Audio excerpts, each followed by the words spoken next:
Rule number one, don't open the door. I need a little more up top and a little less down below. Amber alert. Oh God, something's going to happen. Something's going to happen. Something's going to happen. In orbit of Uranus, It smells. I don't even want to talk about it. Oh, no, you love me. You know you love me. Just don't let it touch the... You know, that's great, but give me a little more. Why? Why are you shooting at me? You can't start the car. Johnny has the keys.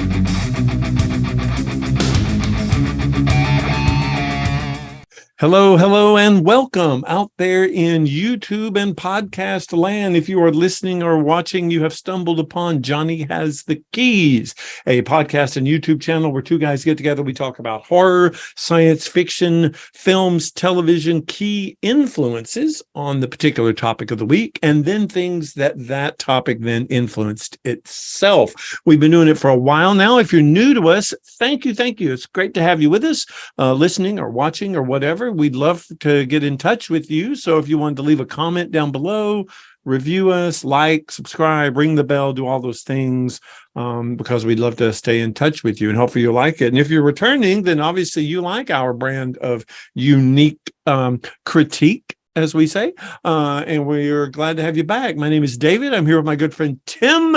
Tim, how have you been? What have you been doing? Oh, my gosh. Hey, David. That was a great introduction, by the way.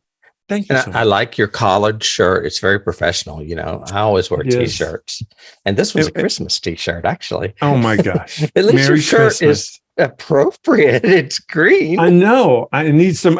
Look, I'll add some red to it, and I'll feel so Christmassy. Yeah. And we should have a snowy background, I guess, instead of the mist. But that's okay. There's a reason for that. What? No. What did I do in my genre week? Well, I watched a movie that you're going to laugh when I tell you this. I've actually really been wanting to see for several years now. Okay. I watched The Meg. Oh my gosh. Seriously? I did. Okay. All right. The Meg to me had a couple of things going for it because I am terrified of sharks. And by the look of that poster right there, it kind of scares me. Yeah. The way clowns and large spiders scare you. Yes. Also, this movie has Jason Statham in it. I happen to like Jason Statham. I know he fits in that category of action star, kind of like Jean-Claude Van Damme or Steven Seagal did back in the 80s and 90s. Yeah. But to me, Statham has a little more depth as an actor. So I don't mind watching his action films occasionally, not often, but occasionally. And he's not bad to look at as a young man, you know. Well, yeah, there's that. And he always has his shirt off, at least at some point in the film. It's in the contract. Yeah, it is, I'm sure. This movie is directed by John Turteltaub. I had never heard of this man. I looked him up, and of course, he's done National Treasure, which is a very similar type movie with Nicolas Cage. But he also directed While You Were Sleeping, which was a Sandra Bullock romance. So I figured, well, he's in pretty capable hands here. I didn't recognize the writers at all. I've said it starred Jason Statham, but it also has Bing Bing Lee, an Asian actress. Rainn Wilson from The Office is in this movie, as is Cliff Curtis from Fear the Walking Dead. The synopsis is that previously thought to be extinct, a massive creature attacks a deep sea submersible, leaving it disabled and trapping the crew at the bottom of the Pacific. With time running out, a visionary oceanographer recruits rescue diver Jonas Taylor to save the crew and the sea itself from an unimaginable beast threat, a 75-foot long prehistoric shark known as the Megalodon. They do set it in the Mariana Trench, so they are in the deepest part of the ocean on Earth. It's as ridiculous as you would imagine. But like I said, sharks terrify me. I counted at least 5 moments where Jaws was ripped off. I'm sure there are probably more. Anyway, you were going to say something. I was going to say, I don't think anyone's ever been to the bottom of the Marianas Trench. Oh, they have deep. like a station now. Oh, I'm sure they do. Yeah, no, they don't. Actually, the station is like what you described earlier, above water. That was something you described in another thing, but it's like kind of like an isolated, I don't know, sea station out in the ocean. Yeah. It's just got legs that go to the deepest part of the ocean, obviously. Maybe it's on the shelf before the Marianas Trench drops off. Well, now that makes sense because that's like the abyss. Oh, okay. You know, well, there you go. This movie makes sense. No, this movie. Okay. Do they? Is it spoiler to think? Do they defeat it at the end? The big megalodon? Well, as I said, there are several Jaws things, and they might kill the wrong one at one point. So there's more than one. Oh, perfect. Well, hence the sequel that is out now, Meg 2. And the sequel looks like Kong Island or Skull Island because it looks like there's all kinds of creatures coming up from the bottom of the ocean. So that's like right up my alley, a movie full of giant monsters. This movie, however, scores 46% on Rotten Tomatoes. I don't think it's that bad. I'd probably give it a 65. And like I said, we already have a sequel coming, so they don't give a shit what people give them, what ratings they get. Well, it's interesting. I watched I saw 2 different things this week and had one picked out to share with you, but now I'm going to share the other one because I rewatched Jaws. So that's ironic that we both did Shark Week in our own way, kind of thing. My favorite one, probably in my top 5 movies of all time. I can understand why. I mean, even when we covered it, we talked about the fact that, that's the movie that I have seen the most of any movie ever. I watched it over 70 times in the theater, just because I watched it almost every week, sort of thing, and loved it, and still do. It still holds up. The new remaster is amazing. If you get the Blu-ray or the DVD, the special features on it, the one that's all about the restoration process that they did, for those of you who are cinephiles and love cinema, the way they processed this master to make a new 4K version of Jaws is amazing. But yeah, you've got a Jaws cup. Oh yeah. It cracked me up. Yeah. So one of the best movies ever made. Phenomenal, amazing, incredible.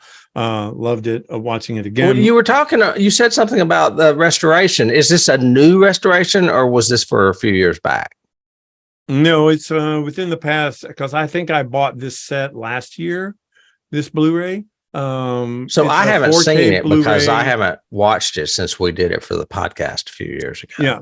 It's a 4K Blu-ray. It's got a bunch of added features, because they're doing a Broadway play now that just has started previews off Broadway called "The Shark is Working," and it's all about the making of Jaws.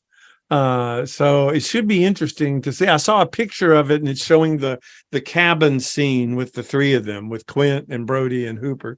So it's got scenes from the movie as well as behind the scenes, the play. Right. That is very, very strange. Yeah, that'll be interesting. But then again, I thought when they said, "Oh, we're doing Carrie the musical," I thought that was strange too. So we'll see what happens. I'm in a play. Really? Who are you? Steven Spielberg. I'm playing Steven Spielberg in a play. I play Steven Spielberg in the new Broadway play. But yeah, it's such a masterpiece of filmmaking. It is. I agree. And it's in my top 5 movies of all time for sure. But Meg is not on my list, so I have to. You know what? I didn't mind it. It was a great Sunday afternoon movie to chill out and watch TV with the dogs. So I enjoyed it. Well, Well, you mentioned that there are giant monsters in Meg. yeah, You that know, might have been on purpose. I know. Okay, well, we got giant monsters this week happening, and not giant, and the not giant ones are actually scarier than the giant to me. But we'll get to that when we get into it. We are covering. You have to do all the synopsis, dude. It's yours. I know. We have a little movie from the year 2007 7. for you Wow. folks out there. First of all, I should start this by saying Merry Christmas. Yeah, we didn't Merry Christmas anybody, but yes. We have reached We're our back. 3-episode special package for you guys. And this year, we decided to revisit a topic we've covered before. Last year, if you remember right, we did John Carpenter. The year prior, we did Stephen King. Well, we are back in Stephen King land. However, the first time we did it, we did old Stephen King movies. We did Carrie, Salem's Lot, and Creepshow. So I said, hey, let's flash forward to the future and do 3 current, or not current, but 21st century Stephen King movies. And we're going to start today with one from 2007 called The Mist.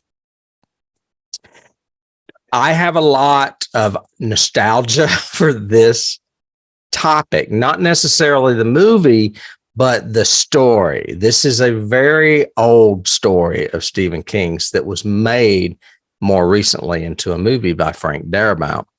The original story was published in 1980 in an anthology called Dark Forces by Kirby McCauley. Did you read this when it first came out?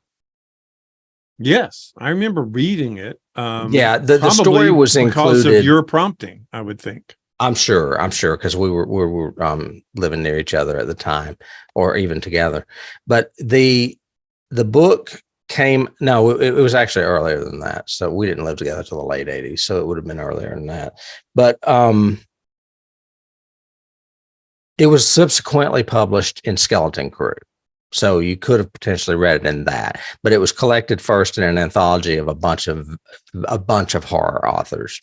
And it was considered a landmark anthology because there weren't that many of them back then. Since then, there's been a gazillion. So, but this was a landmark anthology featuring him. This movie, or this story, it just resonates with me as being one of the best that Stephen King ever wrote. Very simple. Basically, some people live on the water in Maine. A bad storm happens, and all of a sudden they see a mist rolling in, and all the power's out, trees are down. So the father and the son decide to go to the grocery store. They take a neighbor they don't get along with very well with them to get supplies and leave the mother at home. Meanwhile, while they're in the grocery store, our favorite kind of scenario where they basically end up getting trapped with a bunch of other people in that grocery store as the mist comes in, and there are things in the mist preventing them from leaving the grocery store. It's very Lovecraftian, monsters, all kinds of slithery things, giant bugs. It turns into a 1950s B movie, only with Frank Darabont doing it. It's genius and very well done and scary. When was the first time you saw this film? I was going to ask, was it ever put into a King novelization? Wasn't in like Skeleton Crew or one of those other? It was. The first time it was published by King himself was in his anthology Skeleton Crew. Yeah. Because I remember and that was actually, it's not an anthology, it's a collection. It was published in an anthology a few years prior. I remember reading it, and then I also had, this was way before podcasts or anything else, I had a 3D oral experience cassette, which you had to listen to in the, or you had to listen to with headphones. Okay, I got to stop you. I believe it's called an audio experience, not an oral experience. An oral, AURAL, oral audio experience. Yes. Okay. I thought you were going in the wrong direction. I had an oral experience. I had an oral experience. But it was really, really neat. And I even used to, bring it out to parties and put people in it, sort of thing, make them put the headphones on and listen to it, because they did this whole surround sound thing with the telling of the story. So it wasn't like a narrated reading of the story. It was like an enactment, like a radio play almost of The Mist. And it was awesome. Yeah, I had that. It was a little cassette and it came in a clamshell, like a videotape. Yep. And it said 3D on the front, even though it was audio, obviously. And it was, like you said, a radio play. And if you did listen to headphones, you could hear sounds of different things in different places. It was a very unique thing. They didn't do that for many things, many stories. No, I only saw a couple of other ones that were done that way. And then I was in Santa Barbara working on a gig, and it premiered that weekend, and I had a matinee time free, and I went and saw it and left just totally stunned. And this movie leaves you very bleak, very bleak. It does. I didn't get around to that, but Stephen King is famous for leaving this story unfinished. Basically, yes, a group escapes the supermarket. They drive off into the fog. They see large legs of giant monsters, and they hear like one word on the radio. And that's basically how it ends. It's like, what? Wait, what happens next? And you don't know. He leaves it to your imagination. Frank Darabont. They hear like a city, isn't it? Like Hartford or it's like Hartford, but he said it also sounded like hope. Right. And that's pretty much how it ends. Mm-hmm. But Frank Darabont decided he was going to make an ending for this movie. And like you said, it is probably one of the bleakest endings I have ever seen. Ever. Yeah. By far one of the bleakest endings I can remember. As a matter of fact, in trying to think of keys, I was trying to think of other movies that end as pessimistically as this one does, even though it's pseudo-optimistic in the montage that happens. But this is a horribly emotionally impactful ending. It's like the only one I could really think that is similar, and it's not as good because I don't remember the title, but it's the one with where the girl dies at the end, the little girl. She gets stung by the bees and dies at the end of it. It's like a kid's movie, and it like scars you for life. But I have no idea what you're talking about. I cannot remember the name of it. You're not talking about the Stephen King story, The Girl That Loved Tom Gordon. No. This one is. It's almost like an adolescent coming of age sort of story. But at the end of it, the girl is stung by hornets and is allergic and dies. Okay. And you need to send me the link to that so I can put it in the keys, because I have no idea what you're talking about. I'll have to look it up and see if I can find it. When we get the keys, I'll see if I'll have That's it cool. But yeah, ends extraordinarily bleak and almost ends frustratingly bleak. I mean, but when it happens, you kind of go, why didn't you just wait the night? Why didn't you just camp out in the car for an hour, dude? Even an hour would have been better, but he didn't. And it's very interesting that I've got it in my notes that the book or the short story, novella, whatever, ends hopeful. This movie ends hopeless. Which is ironic because a lot of Stephen King's endings are bleak. I mean, in Cujo, that little boy dies. Yes. In The Girl That Loved Tom Gordon, that little girl dies. In this, he just kind of left it up to our own imagination. So Frank Darabont pretty much kills all of them. But I don't get the emotional resonance in Cujo that I get in this. This movie, this ending just devastated me. But see, in the movie Cujo, the boy lives. They changed it. In the book, he dies. In the movie, he lives. So that makes sense when you say that. Wow. Right. Where to start? I think the best way to start as far as background info would be with Frank Darabont. Would you say? Yeah. Yeah. Well, before production, though, when did you first see it? When Oh, did you first see this movie? I don't think I saw this movie on the big screen. I think I must have saw it on DVD. You know what? I did not see this on a big screen because by then Dennis and I were living together, and Dennis wouldn't go see. He would never go see a movie, much less a horror movie. So, I mean, it's very rare that I get him to a movie unless it's like a Pixar thing. Well, I saw it, like I said, I saw it in the movie theater. I've seen it on DVD, and then watching it again this time in this post-COVID viewing. It's even more frightening and In the political climate of today. Oh, yeah. It is even more frightening because it reminds me of a lot of shit we're seeing in the press right now. Oh, yeah. All those triggers were in there. All of this isolation, fear of going outside, fear of something coming in and destroying you there. And then all this political, religious fervor. He said, she said, let's kill them. Yeah, that kind of thing. Yeah. It's like insane.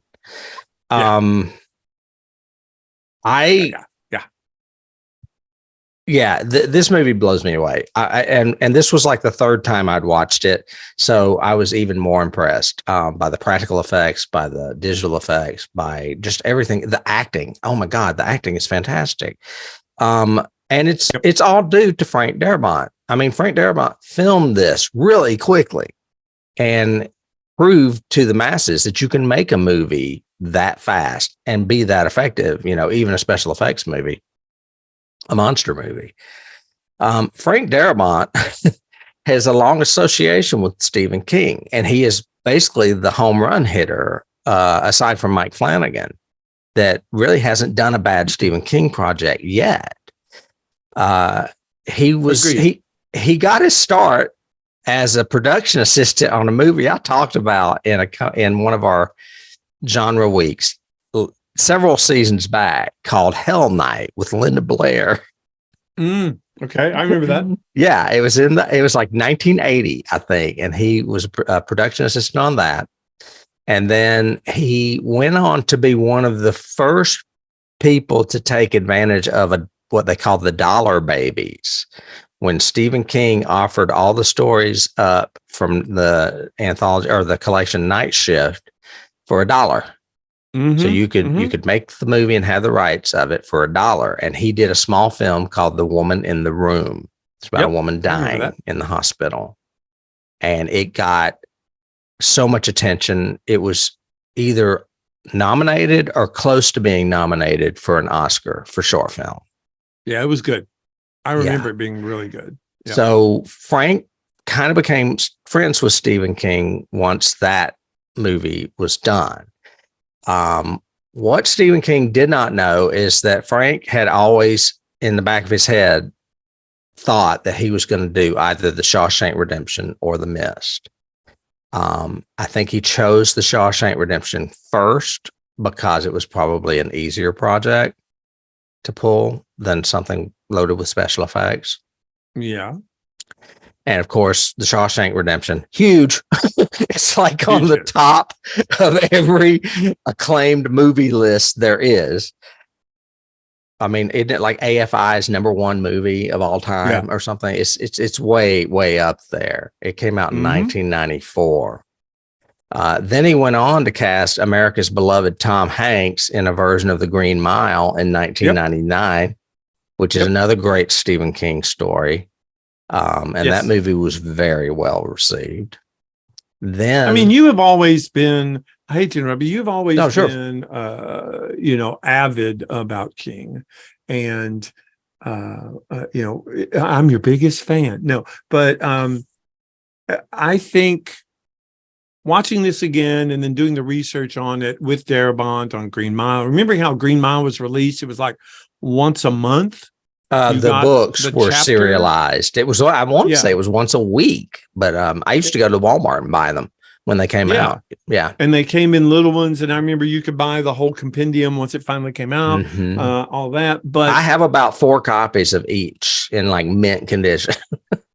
But I have said that I think Steven Spielberg will go down in history as probably the greatest filmmaker of all time, especially since his career continues. I think John Williams will go down in history as the greatest musical composer.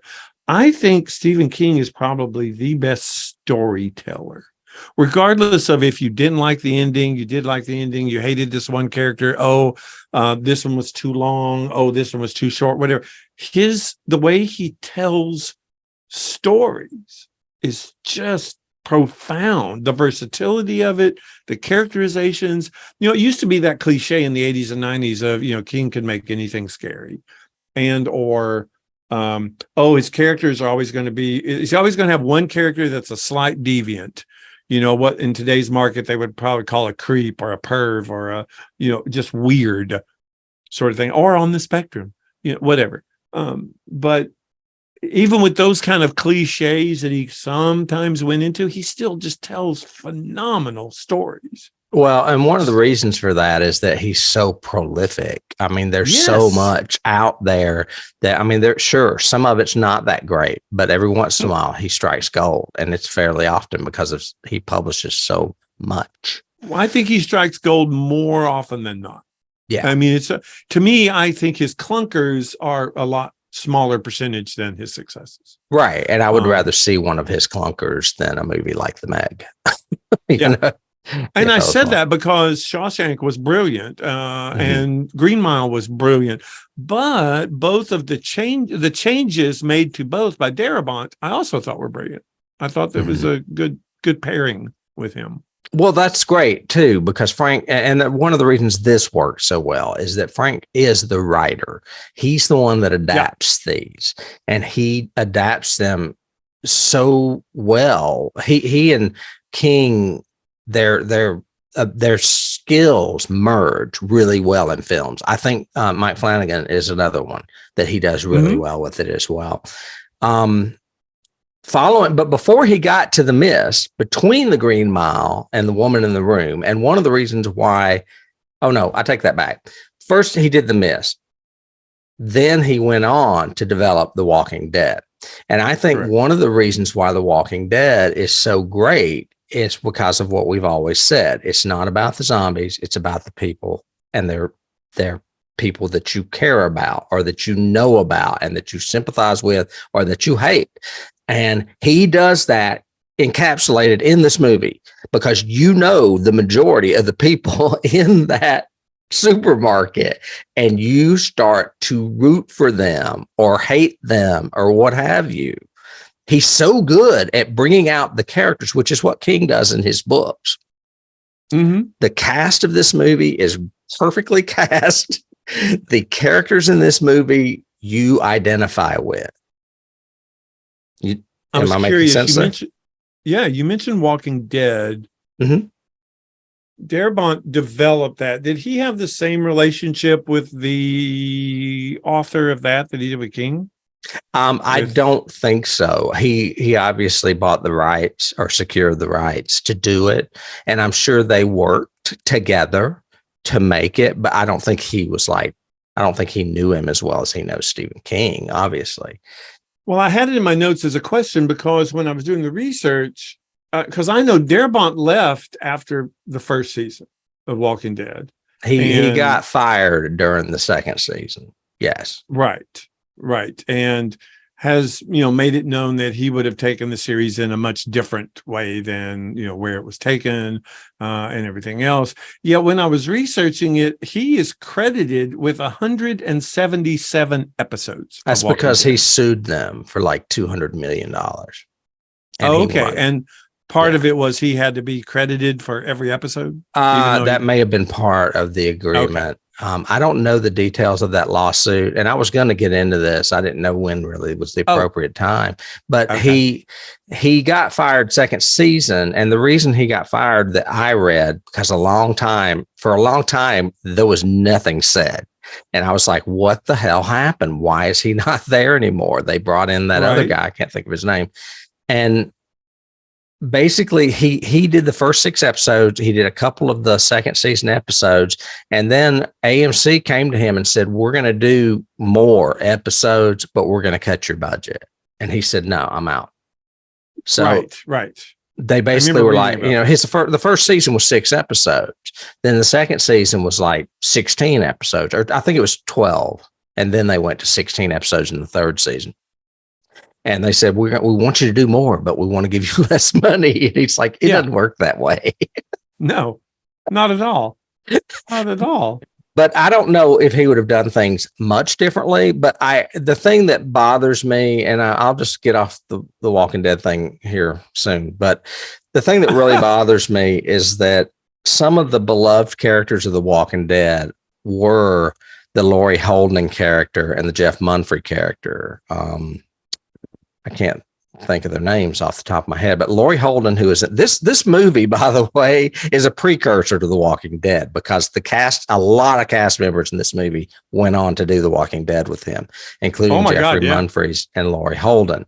And they played Dale, and I can't think of the girl's name, the blonde woman's name. Wasn't she? Well, her real name's Laurie. I can't think. And actually, Laurie was the name of the main protagonist, but I'm not thinking of Laurie.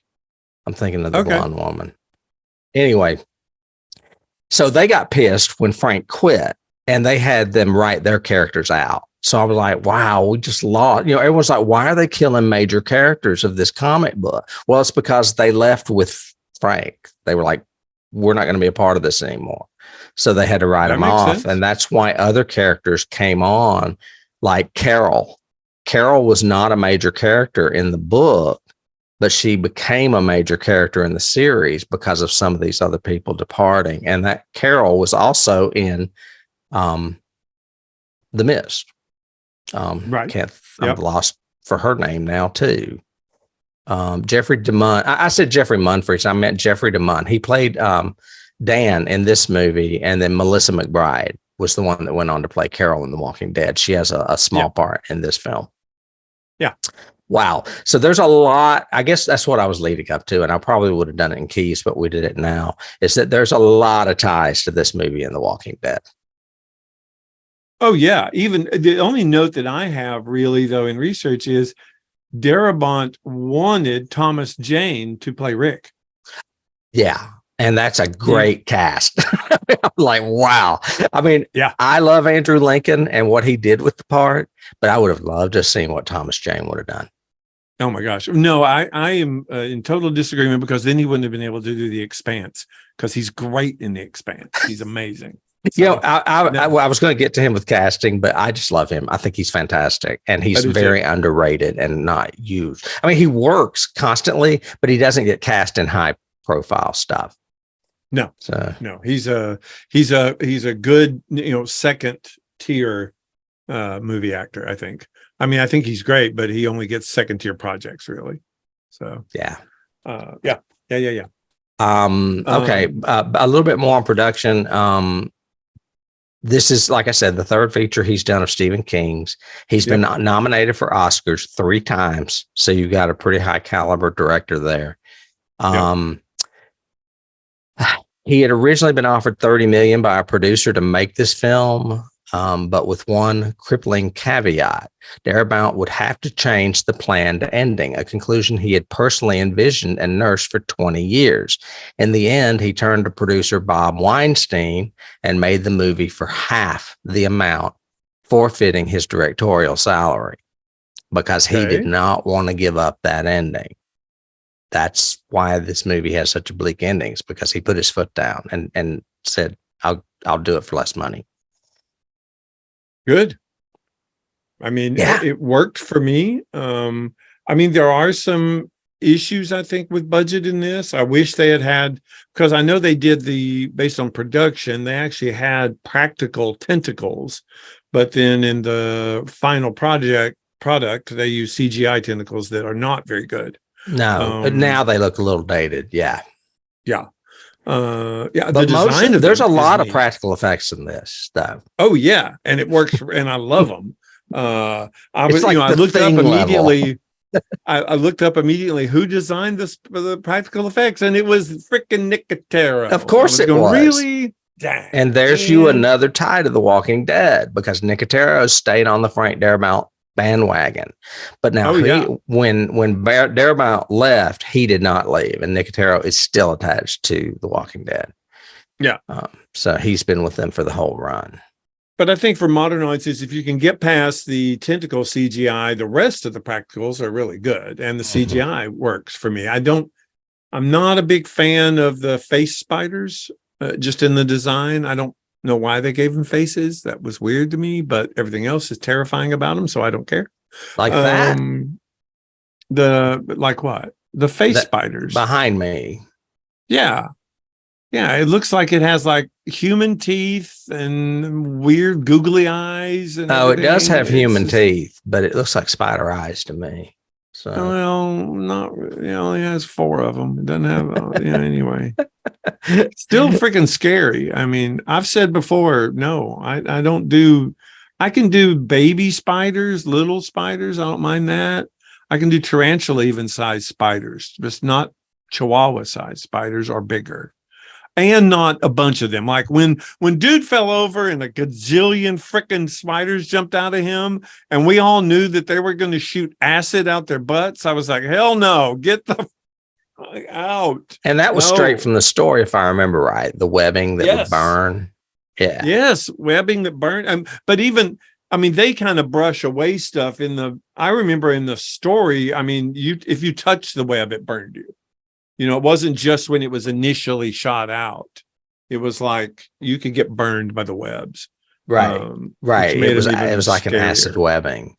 I do love that Frank added more to, he took away some of the ambiguity that King intentionally had by saying that the Arrowhead Project had been experimenting with interdimensional portals. So we kind of learned that the reason these creatures are coming out of the mist is because like a portal was open between worlds, and we are seeing just the animals from that world. Yeah, I kind of think that was a layer that King missed that Darabont added, which was great. Was that, and it also gave a reason. It gave us as the readers and watchers a possible reason for how this happened. It wasn't just like so many of those stories that don't tell you the origin, and you're just supposed to accept the fact that the demons are rising or that zombies are ruling the earth, and we don't really know why. Even Night of the Living Dead doesn't really say why, kind of hints at why, but doesn't say. But it also gave Carmody and her freaking ilk at the end reason to punish. And reason to do that whole last act sacrificial BS that makes you so angry and paranoid and terrified at the same time, you know. Right. And that character. We've neglected to mention some of the things that go on when I gave the synopsis, is that basically you've got, well, I guess a little less than 100 people stuck there, maybe less than that, maybe 50 or 70 people stuck in that grocery store. Yep. And we know probably 20 of them at least have speaking parts, I would say. And all of a sudden, you know, you've got the supermarket manager trying to regain control. Well, he loses that pretty quickly because as things fall apart, even his employees are like, fuck you. And then you have the division happening because this mad woman who thinks she's a prophet from fucking God is like saying this was all brought upon us because we deserve it and we need to do things to appease him, like sacrifice. It's like, whoa, this is really going off the rails. I mean, there's one line that Laurie Holden has where she says, it's only been 2 days. And I was like, that's a great line. Because all of this shit is happening in 2 days. It's like what we saw. Well, I won't go into some of the politics, but it's like what we've been seeing in our political climate for the last few years. In a microcosm of 2 days. It's just, to me, this is To me, this is a much more realistic look at a group following an apocalypse than The Stand is. Much more so. It's much more claustrophobic. But it would happen. I mean, I like the James character who's going, who even says, yeah, give him a week and she'll have half of them here behind her. It doesn't even take that long, kind of thing. That terror and paranoia. And I always remember Mrs. Carmody. I remember her name from reading it. I remember that character. I loathe, and I think Harden is perfectly cast. Like you said, she is scary, but I also found it really interesting watching it this time. She's right all the time too, unfortunately. Like, she turns to the guy and says, you'll die out there, and he does. She turns to the boy and says, you'll be ripped apart if you go next door, and you'll and he is. And it's kind of like, oh my God, she's like right when she's stuff. And I think that's really clever of Darabont, because then she can use that as, I'm a conduit from God. Well, that's a good segue for scenes. Yeah. Because there is a scene that is not in the book, that is in this movie, that really impresses me. And it's when that giant flying bug that previously bit one of the cashier women, and her head basically swelled up until she died. One of those bugs lands on Mrs. Carmody, and it's like crawling up her. And she's just waiting for it to sting her like it did that other one. And instead it flies away. And again, but she prays before it flies away. She says, if this is your will, God, I'll follow it. She prays, and it just kind of brushes her hair and flies away. And it just reinforces the fact that she's the chosen one to tell these people what God wants. And I'm like, oh my God, this bitch is crazy. And I never pictured, I don't want to get into casting yet. We'll just do scenes, but I never pictured Marcia Gay Harden in that role. I'd always pictured other people. And when she played it, I was like, wow. Agreed. I pictured like an old biddy school teacher kind of thing, I thought Harden was great. I love the fact that, later on in like that secondary confrontation, it's when they're getting ready to go to the pharmacy, it's the elderly woman that throws the can at her. Fucking love Frances Sternhagen. Here we go in cast again. She's one of my favorite character actresses. I love her. And he gave her the best part in the story. And that is in the story. I'm not sure if she hits her with a can, but she definitely takes Raid and like a blowtorch to one of those flying things. Yeah. That makes a blowtorch out of it with a lighter. Yeah. I think scenes for me, the opening I really like in this movie. I think the opening has a nice feel to it with, the way they do the opening shot, and we get all those homages to King, which I'm sure we'll get to in Keys. And then the whole aftermath of the storm and him and his wife, and I'll just take him in, the kind of pseudo tension with the neighbor. The way they do the montage, go into the grocery store, and they keep seeing the military trucks and stuff coming by, and you're immediately unnerved. That is one of my. I was going to say that one of my favorite things about this movie is the show don't tell aspect, where know shit's happening, but they're not saying it. You're just kind of seeing things. We talked about it with Dawn of the Dead earlier this season. Yeah. When she's in the hospital and little things are going on in the background, but they're not picking up on it. But we know this is an apocalyptic movie and shit is going down. Same with this movie. Yeah.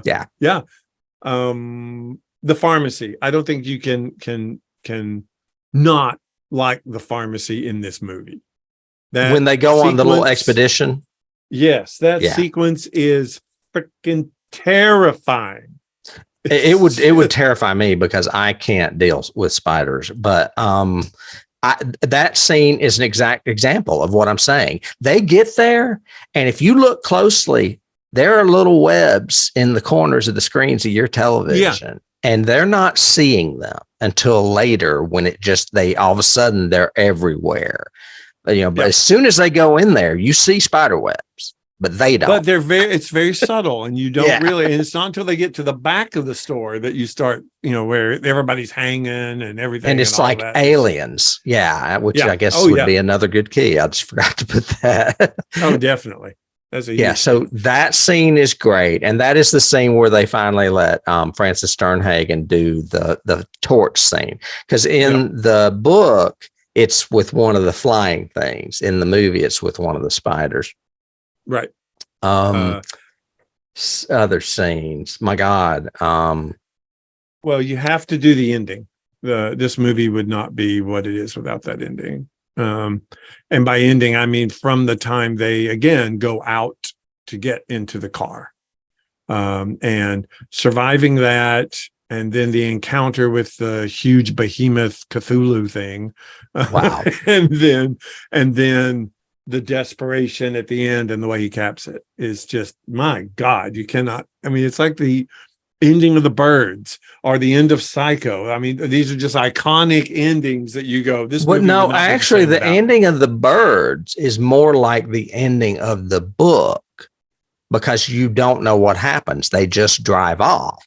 The ending Correct. of this, Frank puts an ending on it. And for those out there that haven't seen this movie, I'm about to spoil the shit out of it. What? But basically, they have a gun with 4 bullets and there's 5 of them. So there's like an unseen agreement that the Thomas Jane character, David Drayton, is going to shoot them all and he'll face the monsters himself. So he shoots them all, kills his son and everyone else in that car, then goes out, walks into the mist, and all of a sudden an army tank pulls up and everyone's being rescued. And he's just murdered his son. And I mean, you just don't get any more bleak than that. He just breaks down and pulls a Willem Dafoe pose from what's that Platoon. Vietnam movie? Platoon. Yeah, that's a key too. Well, but Darabont also twists the knife even more because as he's watching, people drive by, you see the big truck with all the survivors, and there's the woman from the beginning with her kids. Yeah, Melissa McBride. Early on, it's set up where she's like, won't someone see a lady home? I have to get home. My 8-year-old daughter's watching her baby brother and no one will help her. And she walks out into the fog alone. And you think, well, she's dead and that's it. Yep. Well, nope. She was rescued and there she is at the very end with her kids. I loved that. Yeah. I thought that was just, again, it's that hope thing. She had hope.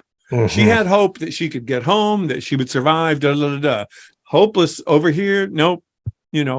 Even though he's our antagonist, Jane's character all the way through is pessimistic. Right. We got to get out of here. She's going to go crazy. We got to do this because he's going to die. We got to do it because we're all going to die here unless we get out. Yeah. So he's got a hopeless tinge to him, which shows at the end, that ending, man. I mean, we could keep doing scenes because I like almost every scene in this movie. I mean, the whole loading dock scene with the tension between him and the 2 redneck guys and the kid that decides he's going to go outside. Love all that. Scene 35, which is infamous in this movie, is the one that Darabont had to change and rewrite on the spot. That's the one where the bugs start landing on the windows, then the bigger creatures go after the bugs and break the windows, and all of a sudden flying things get inside the store. That whole scene, that's when the chick gets stung and her head swells up. That's when Mrs. Carmody has her mosquito moment. It's just, I mean, I can't, like I said, I don't think I can pinpoint scenes because there are so many good scenes and there are so many good actors in this film. It's also, I think it says a lot that this feels like it's a progression of scenes. A lot of times in apocalyptic stuff or whatever, like that one that I watched, I mentioned like a month ago, Vesper, that was just a series of apocalyptic scenes and it didn't really build the story. Each one of these kind of adds to the tension and the building and the chaos and everything going toward the end. And all of that works. I love them when they start the sneak out and she's sitting there at the front and she's anticipated that they're doing it. I was going, and she took their food. God. Yeah, they had bags of food they were going to take with them. And she's like, are you stealing food? Yeah, and she's sitting with it with a knife. I was going, oh my God. Yeah. Yeah. So many great scenes. And you've got the So scene where she's like calling them out, and the one guy is like trying to, I think it's one of the two rednecks that gets stabbed, isn't it? Because the butcher has a knife and he's the one that kills somebody first. And that's when they're like, holy shit, we got to get out of here, because it's more dangerous in here with these people than it is out there with those monsters. Well, it's after the sacrifice scene, because the butcher he's the first one to stab the private, Private Jessup or whatever. That's right. It's the military guy he kills, not the redneck. And that sets up the fact that when she says sacrifice later, that, oh yeah, they'll do it, because you've already seen it basically happen. Yeah, expediation, isn't that what she calls it or something? They keep calling it that, yeah. That was the only real misstep in this movie, and I think it's a misstep in casting. But the Jessup, the actor playing Jessup, he looks like he's wearing makeup, for one thing. Is that the military guy? Yeah. He looks real pale. He looks like he's trying to do a Twilight audition, kind of thing. He's really pale with really dark black eyebrows and really red lips, and I'm like, well, is he a vampire? Maybe he's from the dimensional gate. Maybe it is his fault.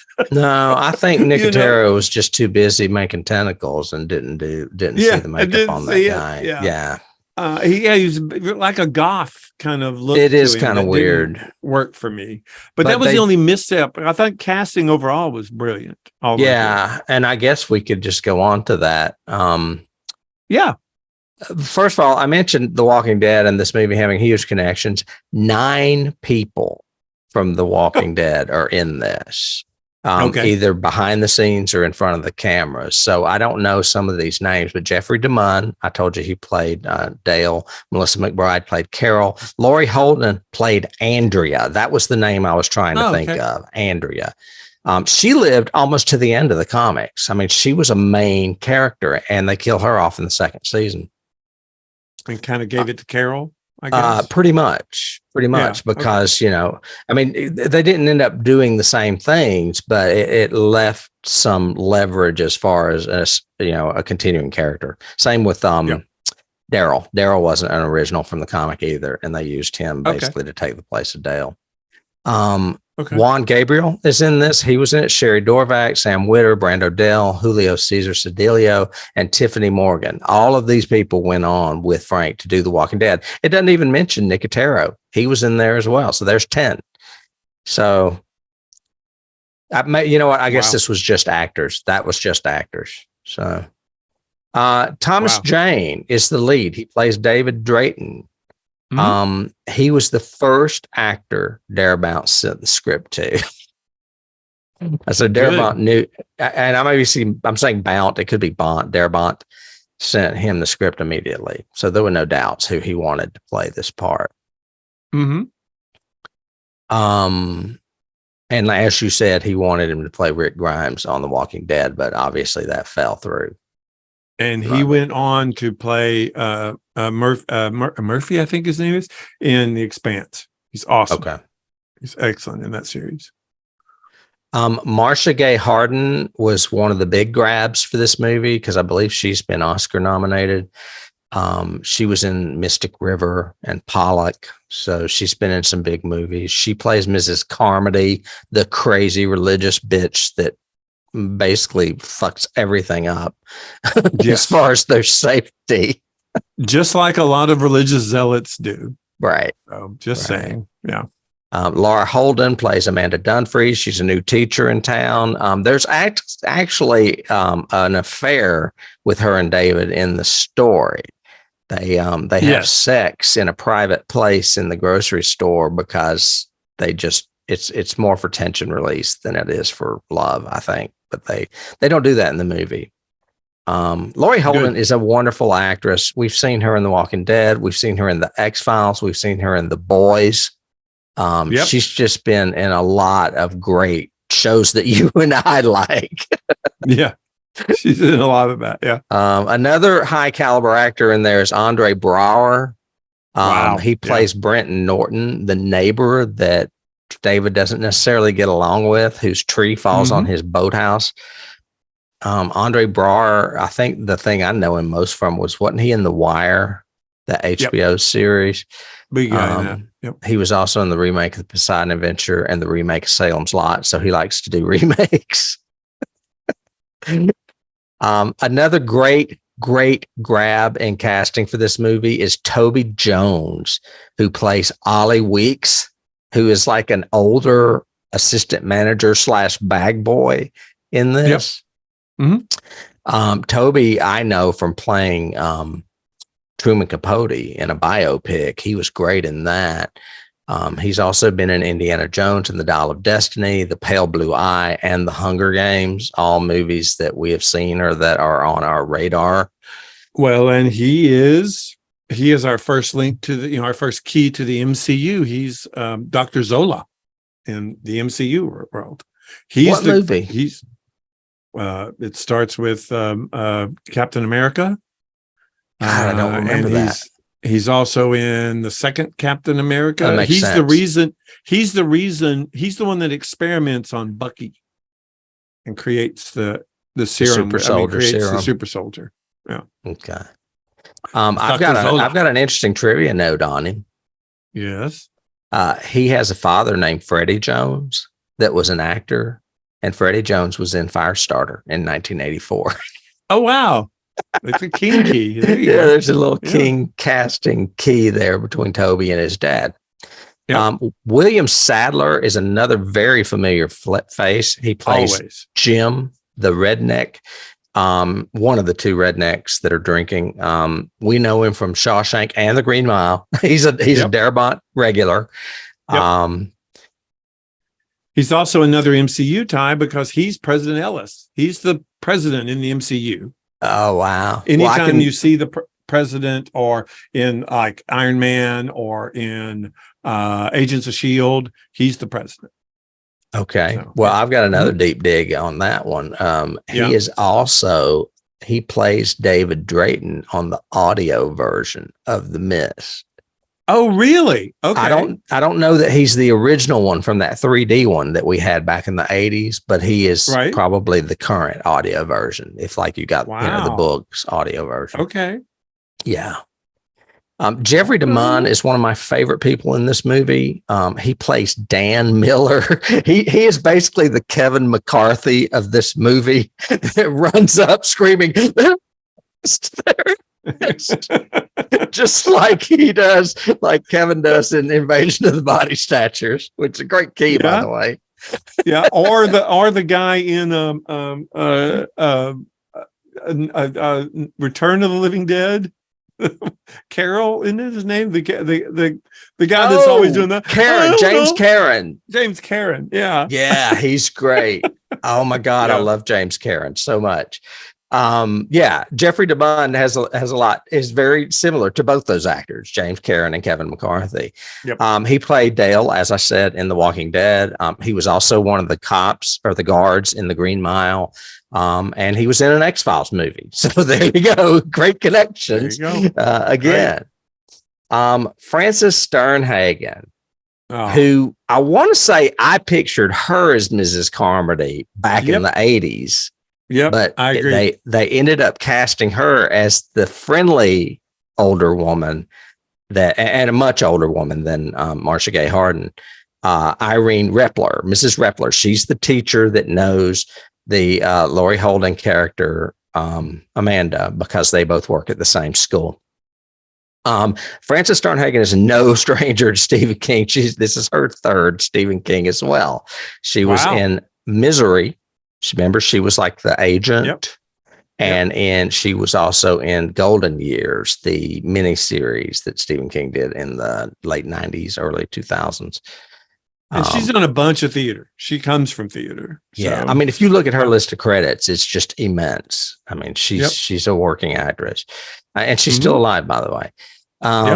Nathan Gamble played Billy Drayton. I don't have any information on this boy except that I thought he's fantastic. Where did they get this kid? as far as a crying, scared kid, I've never seen one more realistic, I don't think. Yeah, he was good. Yeah, he's good. And then, of course, I mentioned Melissa McBride. She's very briefly in this movie in the beginning and the end. And, of course, she went on to be Carol, who is huge in the Walking Dead universe. Mm-hmm. Mm-hmm. That's all I have for casting. Well, Chris Owen too. Chris Owen plays Norm. Norm was the boy who gets taken by the tentacles, and before that gets his skin ripped off by tentacles, which was a great this effect. kid. Yeah. But he will always be the Shermanator from American Pie. To me, he will always. Even when I saw him in this, I went, "Oh, that's Sherman from American Pie." So funny. That's all he'll be linked. And then I don't know, I didn't put his name in there, but we have that big guy that looks like Ron Perlman playing the biker. Yeah. He's the one that, and I love this scene too, where they basically go fishing by letting him take a rope out there, and they're just waiting to see if anything bites. Yep.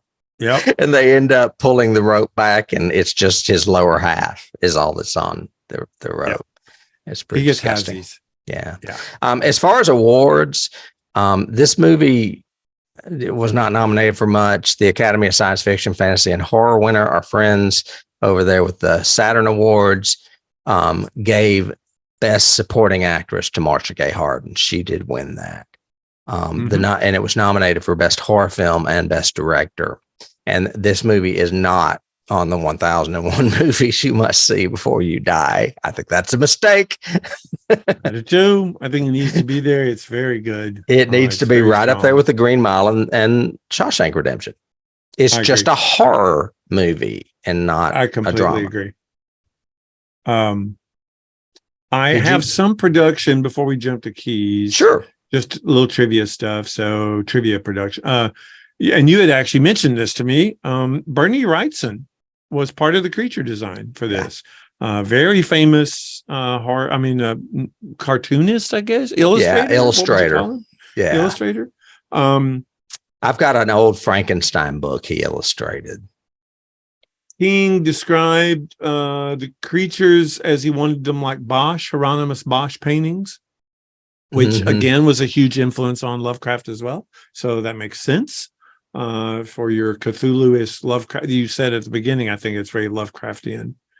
I've got there's a black and white version of this movie that Darabont did too. I think that would be interesting to watch. I had that in my trivia because he originally wanted it to be in black and white. Interesting. I think it works in color, but it would be very interesting because he does a lot of washed out blue anyway in a lot of the scenes. So it's almost in black and white, especially like the pharmacy scene looks almost black and white anyway. So that makes sense. And for what I understand, I mentioned that it plays like a B movie with like Kevin McCarthy running up saying they're in the mist. All of a sudden you've got giant spiders, giant bugs. It's very 1950s horror. Yes. And so he thought, wouldn't it be great to shoot in black and white? So if you get the Blu-ray, you can watch this movie in black and white. There is a version of it. Okay. Yeah. That's great trivia. I mean, I had that myself, so it's great. So it's great if you had it. Yeah. I also had the Drew Struzan, and I may have that pronunciation wrong, but he was the inspiration, Darabont's inspiration for David. He is one of the greatest poster painters in history. So a lot of the great poster paintings you've seen, like Star Wars and everything else, he's the one that did those. Yeah, I think I had that as a key. But okay. That's a good segue to keys. Either way, Drew Struzman. I mean, this is something where Frank deviated from the book. I think I don't recall him being he might have been a painter, but I don't recall him being a painter of books or movie posters. Actually, it was movie posters. And so you see when he's painting in that very first scene before the storm, very famous movie posters in the background, like The Thing and Blade Runner. And you're like, wow, those look really cool. And he is working on one that looks like The Dark Tower, the Stephen King book. Yeah, it He's looks like painting Roland. Roland, basically. Yeah. But all of and I those think those are were great actual keys. drawings of Drew Struzman. Drew Struzman. David is the Drew character. Struzman. Yeah, the Thing. Yeah. And the beginning, a key for me at the beginning was the birds. This reminded me a lot of the birds at the beginning, where we know there's a presence, there's a feeling, there's some dread to it, but it's going to take a slow burn to get there before the first attack, kind of thing, which is basically him running in saying there's something in the mist, sort of thing. But that was a big key to me. It felt like the birds. It's funny because I've always associated the birds with the story because of the ending, because neither one of them really end. They just kind of stop. Yeah. I've got one of the keys of this is Walking Dead. Wow. We haven't talked about that, have we? I'm assuming we are in Keyland now, because sure. I didn't know if you were through with your trivia. No. If I find another one, I'll throw it out in my notes. My first key, just because of the obvious, is the fog. Oh yeah, because the fog comes rolling in, and it's very ominous, and it is a character essentially in this movie. It is the big bad. The little bads are coming out of it, but the big bad is the fog itself. And that's why because it's hiding these creatures or whatever is doing this. Right. Yeah, I thought that was good. I've got you had mentioned aliens, which I had in mind. Just because of we're going to keep bodies and we're going to impregnate them with eggs and things. That and we're going to also have, what do you call them? I guess nests or whatever, where they're encased in webs, and it's the same as in Alien when they're encased in I don't know what you call those, honeycombs. I don't know. You know what I mean? Yeah, hives or something. Yeah, in the hives. Yep. I have The Stand for multiple reasons. Of course. One, it's apocalyptic. Two, you've got a division between the people. And three, you have people that make a stand at the end when they leave. So there's and of course it's a Stephen King novel too. So yep. Well, and that kind of goes into my next one, which is Night of the Living Dead. Yeah. We start out with somebody, we end up in a location where we're all kind of trapped and we slowly disintegrate ourselves. Right. And we have a very dark, bleak ending. And instead of boarding up doors, they're piling bags of dog food in front of windows. Bags of dog food. Yeah. Yeah. And I love when we'll just hold out here. We got plenty of food. And he looks and goes, the whole front is glass. Yeah. It's glass. Yeah. And that garage door that tentacle's beating on doesn't look very sturdy at all. It doesn't look. Yeah. No, I'd be getting out. And I've got it in my notes here. So bleak ending, Night of the Living Dead. Yes. The movie was called My Girl. So you can look up My Girl. It was that Macaulay Culkin movie. Yeah. I've never seen it. Okay. And his girlfriend dies. And The Boy in the Striped Pajamas. Same way. Very bleak, sad endings. All of them. So. Boy in the Striped Pajamas? This do not sound like The Mist. Well, no, but it's a World War II prisoner of war concentration camp movie. Oh, very sad. Bleak endings. Yeah. Bleak. We have mentioned Lovecraft. I mean, this movie's got Lovecraft influence all over it. From just that spider in the picture behind me to, like you said, that giant behemoth, however you say that word. Behemoth walking when they are driving, and they're looking up, and it's like elephant legs, only they go up into the sky, and it's this mass of tentacles. Yep. And you're like, is that what was trying to get in? It's crazy. And I've got 2 keys for that one. I've got I've got 3 keys total. I've got Lovecraft for that one. I've got Cloverfield, because again, this giant, huge thing with multi-legs kind of deal, and it looks real weird, jointed. kind of thing, and Jurassic Park, which we already covered this year. But that whole anticipation, because they feel it before they see it. And the Meg stops the car because it's shaking. So, yeah. And the Meg, they're creatures, giant creatures in the ocean. Giant creatures in the ocean, the Meg. Yeah, it's coming. I'm just kidding. Mike Flanagan to me is a key because that's excellent. I think if you're going to, we talk about directors on this show all the time. And honestly, we talk about Mike Flanagan a lot, but we could equally talk about Frank Darabont if he was as prolific, because Frank Darabont would be doing, I mean, we already named 3 major things: Shawshank, Green Mile, The Mist, and The Walking Dead. I mean, all of those are huge. So, I mean, Darabont to me in the horror world has the same kind of clout that someone like Mike Flanagan has. So that's why I said Mike Flanagan is a key. And he also keeps his own troupe. He likes to use the same people over and over again. So does Mike Flanagan. Yeah, that's very true. That's a great comparison. I agree with that. Who's the dude that's doing it? Because he's on the rise now too. I can't remember his name right away. I can't either. Shoot. It's on the tip of my tongue. I can look it up though. But you had mentioned. I wanted to mention. I mean, we're going to have a million keys that relate to Stephen King. Here's another one. Carrie, because Mrs. Carmody is basically the new version of Mrs. White in Carrie.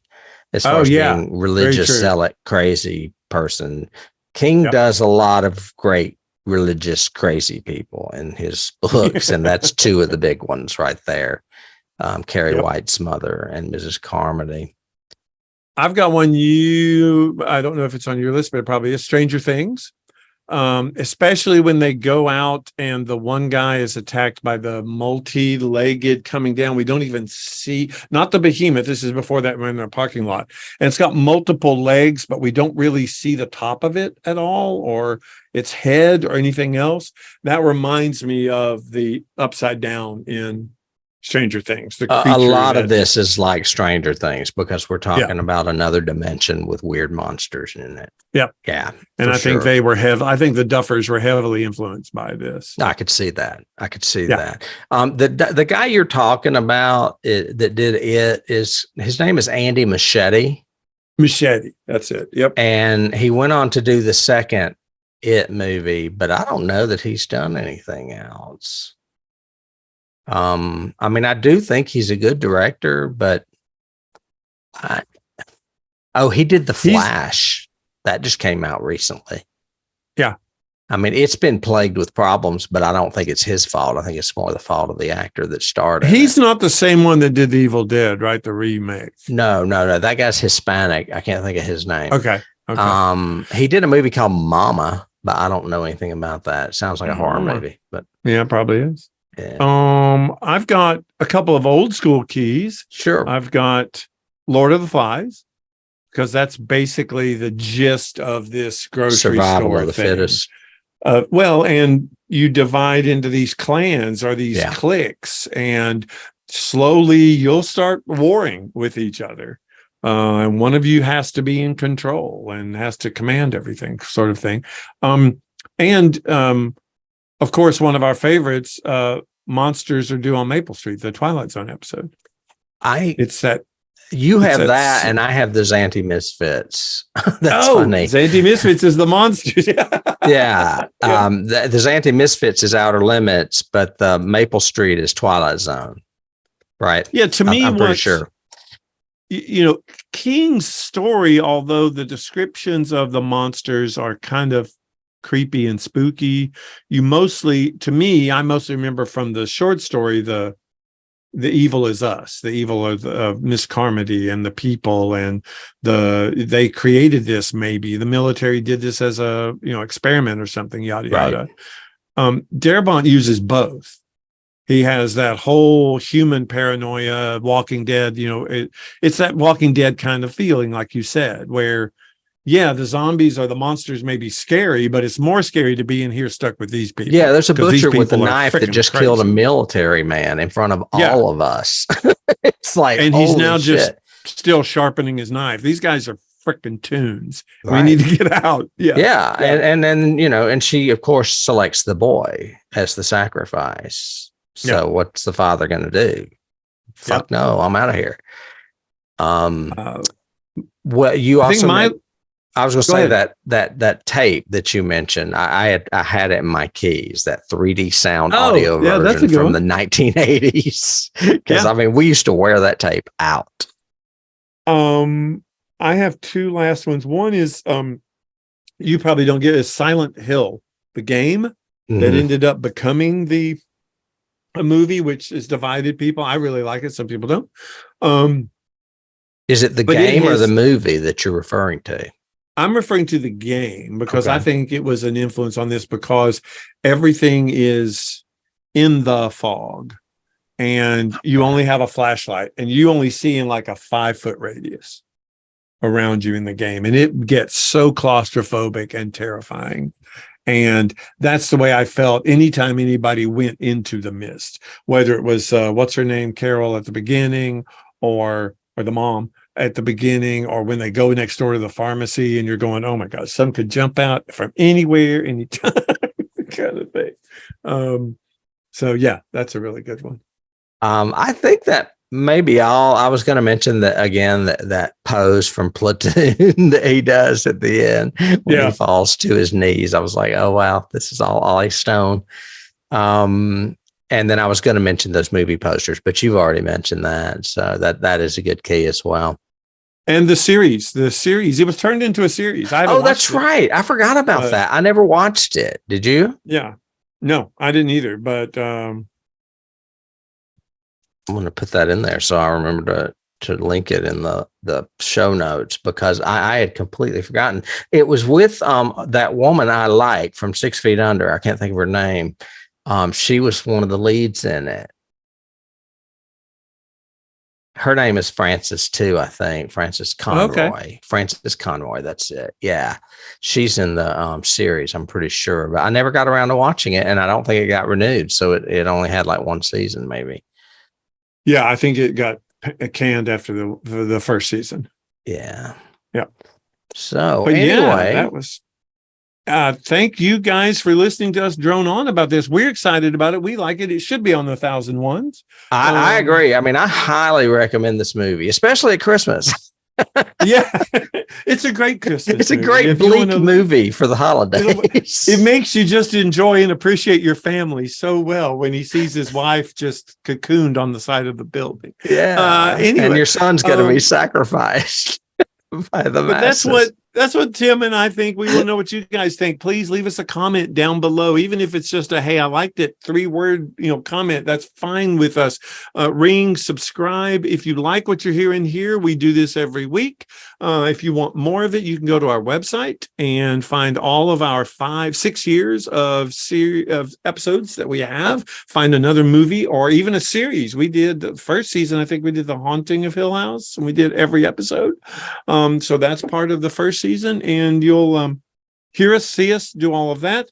We also have a Patreon. If you want to support us and help keep this endeavor going, we would certainly appreciate it. We have specialty comment there. Some of it is free, but others for subscription. You can listen to the classic Star Trek, the original series, episode by episode.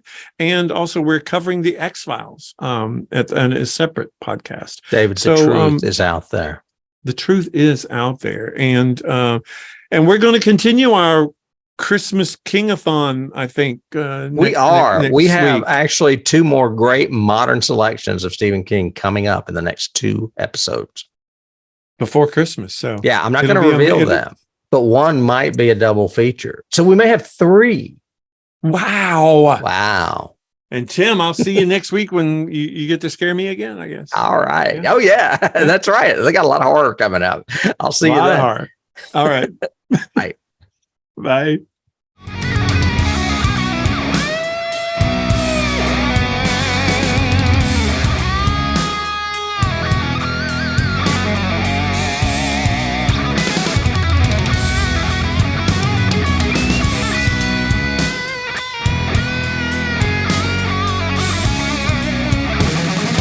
can't start the car. Johnny has the keys.